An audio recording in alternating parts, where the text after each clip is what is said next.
साथियों सभी को नमस्कार, प्रणाम और क्रांतिकारी जोहार।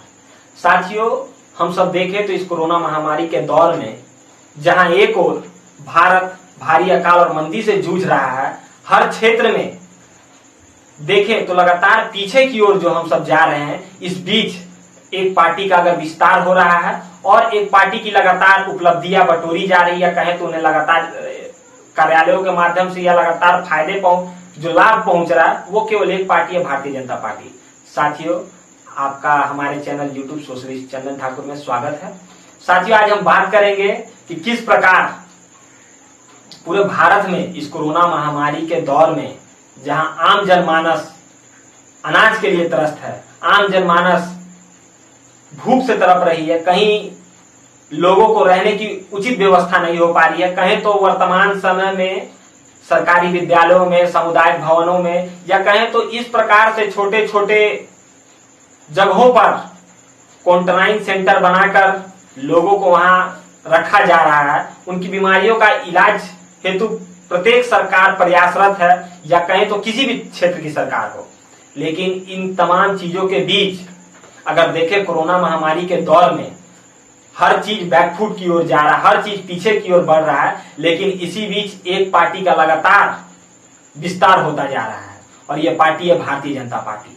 केंद्र में उनकी सरकार है और कहें सबसे ज्यादा राज्यों में उनकी सरकार है, लेकिन इसके बाद भी उनके नेता कई अभिनेताओं से मदद मांगते नजर आते। इससे पहले भी आपको एक वीडियो में हमने बताया था कि किस प्रकार सोनू सूद से एक भारतीय जनता पार्टी के नेता ने उनसे मदद मांगी थी।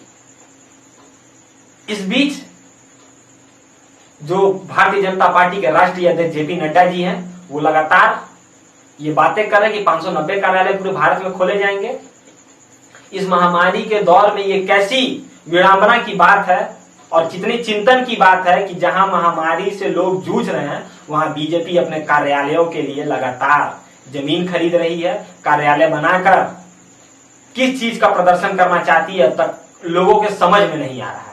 क्योंकि आप देख सकते हैं कि जेपी नड्डा जी के द्वारा पूरे भारत में 590 जगह जमीन लिया गया है, जिसमें कि 400 जगहों पर कार्यालयों का काम जारी है और बहुत ही जल्द ये पूर्ण भी हो जाएगा। वहीं बिहार में 11 और वर्तमान समय में झारखंड में आज 8 कार्यालयों का उद्घाटन किया गया। ये क्या है आप भी समझ सकते हैं। ये सवाल खड़ा होता है कि किस प्रकार जब इस महामारी के दौर में लोग त्रस्त हैं, तो आप अपने कार्यालयों का क्या आवश्यकता है कि जब लोग अपने घरों से नहीं निकल पा रहे हैं, उस बीच कार्यालय की खोलने की आवश्यकता क्या है। आप बता रहे हैं कि प्रधानमंत्री जी के निर्देश अनुसार हम सब अपने घरों में रहें, सुरक्षित रहें। इसके बावजूद जब कार्यालयों में जाने की अनुमति नहीं है, कार्यालयों में बैठने की अनुमति नहीं है, भीड़ एकत्र करने की अनुमति नहीं है, इस बीच कार्यालय खोलने का या कार्यालयों के निर्माण का उद्घाटन का मुख्य कारण क्या है, यह जनता को आप साफ बता दीजिए। क्योंकि अगर इसी प्रकार जनता की आंखों में आप धूल झोंकते रहें, अगर जनता को गुमराह करते रहें, तो आपको बता दें कि अब वर्तमान समय में शिक्षित लोग और कहें तो भारत देश जो युवाओं का देश है, और इस बीच सभी युवा ये जान गए हैं कि कौन लोग किसके लिए और कितना खड़ा रहेंगे।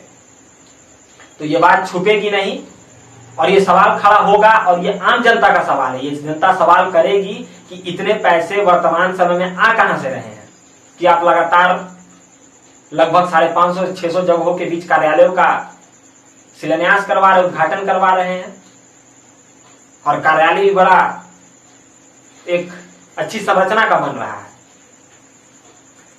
ये तमाम सवाल जो हैं, ये आम जनता के सवाल हैं। क्योंकि अगर आपके कहने पे लोग घर में रहेंगे, तो ये अनुमति किसी को नहीं है कि आपके नेता जाके कार्यालयों में बैठे, उन्हें भी घर में रहना होगा। और लगातार आप कार्यालयों को उद्घाटन करके क्या साबित करना चाहते हैं, ये आम जनता पूरी तरह से समझ चुकी है। क्योंकि अब जनता को गुमराह करना या जनता को बेवकूफ बनाकर सत्ता में काबिज रहना